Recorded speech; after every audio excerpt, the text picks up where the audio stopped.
السلام عليكم متتبعي الكرام، كيف حالكم؟ تحياتي للجميع. واحد الريز خفيف ظريف. نهضروا فيه على على الحفل الافتتاح ديال كأس إفريقيا بالمغرب. أول حاجة، الحمد لله سبحانه وتعالى، الحمد لله على هذه الأمطار، على هذه القطرات الغيث. اللهم صيبا نافعا. الحمد لله كيف ما شفتوا قبل بداية المقابلة والأمطار فهي تسقط في مدينة الرباط، والحمد لله ولله الحمد حمدا كثيرا. الحمد لله كما شفتوا ما تشوهناش في أرضية الملعب. أرضية الملعب صراحة ممكن نقولوا عليها لأن أرضية من الجيل، كما تنقولوا، الجديد ولا العالمي. أرضية الملعب اللي قدرت على أنها تأبصر بواحد الكمية كبيرة ديال الماء. الحمد لله كنا خايفين وكنا متخوفين على أنه يوقع علينا كيف ما وقع في قطر خلال كأس العرب، كيف ما وقع في استاد لوسيل، كيف ما شفتوا المباراة ديال الترتيب بين المنتخبي السعودي والمنتخب الإماراتي، فهي توقفات وتلغات بسبب الأمطار. الحمد لله. ونقدر نقول على أنه برافو برافو ثم برافو لليد العاملة المغربية على هذه الكفاءة ديالها، على أنها كما تنقولوا تستحق أن كما تنقولوا أن تستحق أن يناشدوها، وتستحق أننا نشكرها.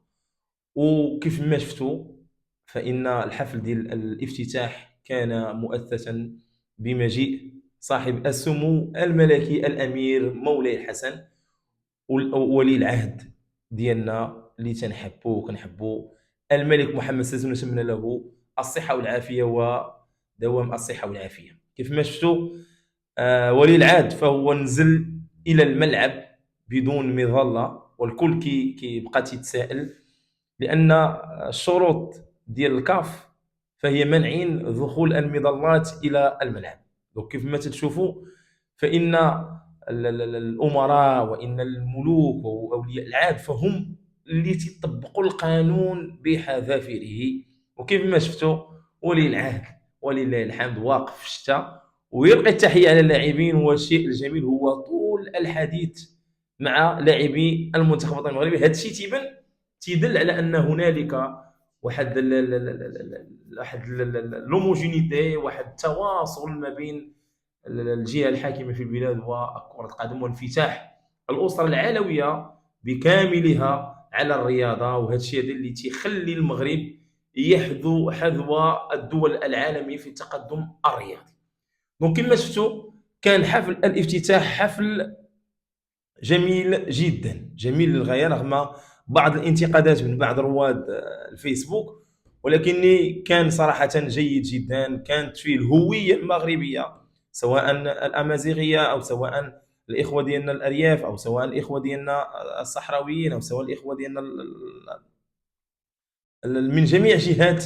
كانت هنالك لمحات، وكان تقديم جد جد جيد للمدن التي سوف تستضيف نهائيات كأس إفريقيا المغرب 2025.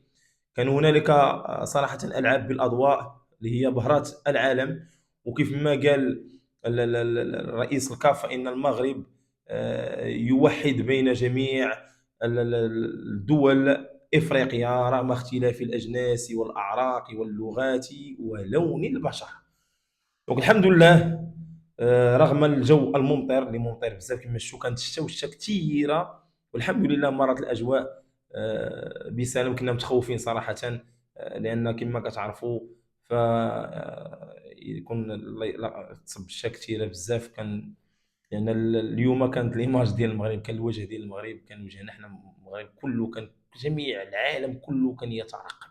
والحمد لله والشكر لله اننا كنا في الموعد. صراحة كان الدخول إلى الملعب حتى هو دخول سلس، كان تنظيم محكم، كان إنزال أمني كبير وكثيف جدا من أجل تأمين جميع المداخل والمخارج ديال المركب الرياضي الأمير مولاي عبد. دونك كانوا ما قبل ما التنظيم. دونك في المقابلة، كيف ما شفتوا المقابلة كانت مقابلة الأعصاب بامتياز. الشوط الاول، رغم ان التشكيل اللي كان دخل به الناخب الوطني سيد وليد الركراكي كان صراحه تشكيل يناقش، كيف مشوا سايس الكابيتان والعميد الفريق فوت تضرب في الدقائق الاولى وضعنا في التغيير. دونك كان وليد الركراكي مركز بزاف على وسط الميدان، وهذا اللي خلانا صراحه في الجوله الاولى على اننا ما نخلقوش فرص سانحه للتسجيل كثيره وكثيره بزاف، رغم الا ديك الفرصه ديال سفيان الرحيمي. ولكن التغييرات اللي دارهم مدير الركراكي اعطوا اكلهم، والحمد لله كما تنقولوا. ما كنبغوش اننا نهضروا على السلبيات بزاف، ولكن السي وليد الركراكي يجب مناقشات نفسيه ومناقشات خصوصا التغيرات اللي تيبدا يدير. لان انت ملي تتلعب المنتخب الوطني المغربي تيلعب، فكن على يقين على ان جميع الفرق فهي غادي دير لك تكتل دفاعي منخفض، يعني غيلعبوا معاك بالبلوك با. الوغ البلوك با يعتمد على لاعبين اللي كتكون عندهم مهارات فرديه من اجل باش بور لا كرياسيون دي زيسباس دو جو، باش من اجل انشاء مناطق اللعب والزياده العدديه، هما اللي كيديروا لا ديفيرونس. كيقدر اللاعب عندهم مهارات فرديه الى اخره، وخصوصا اللاعبين اللي تعتمدوا على التيكي تاكا، تعتمدوا على واحد جوج، على الوان تو، على الاندوات لي زيندو من اجل كسر الدفاع. دونك الحمد لله جاتنا ضربه جزاء اللي ما توفقش سفيان الرحيمي، كنتمنوا ضربه جزاء ما تاثرش عليه، لان هادشي هذا كيوقعوا الكبار اللاعبين ديال العالم في كبرى الملتقيات الدوليه، في كبرى المسابقات الدوليه. ولكن الحمد لله جاء الفرج من عند السي ابراهيم تبارك الله عليه، تبلاصه الكره كيف مشوا. كانت واحد الجمله تكتيكيه مهمه زوينه بزاف، تاثرنا على اننا نسجلوا الهدف الاول.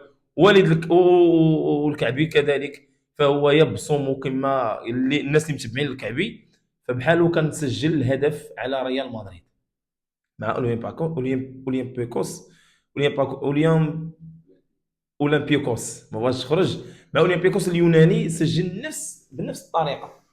عطى الكره ومشى تلقى لها في لابواط دو ريسبسيون في داخل مركز العمليات. دونك هذا هو المهاجمين، كيخرج من الرقابه، كيلعب لا روميز وكيمشي تيديبلاصا، كيكون هو فافوري على الديفونس وما كيكونش فيها الاورجو كيف ما وقع. دونك هذا من بين المهاجمين اللي صراحه يعتمد عليهم السي وليد الركراكي. ولكن للاسف دخل النصيري ولا الكعبي كيمشي للجنان. دونك المهم حنا ما تنبغوش نناقشوا ما هو سلبي. برافو للمنتخب الوطني المغربي، غير هو السي وليد الركراكي يجب مناقشات صراحه الامور ديال التكتيكيه، لانه انت ادرى والناس اللي جالسين معك حتى هما ادرى. وتحياتي للجميع، والحمد لله وشكر الله على انه مر الافتتاح في جو رياضي احتفالي وفرحاوي وفرحنا. وتحياتي لكم والسلام عليكم.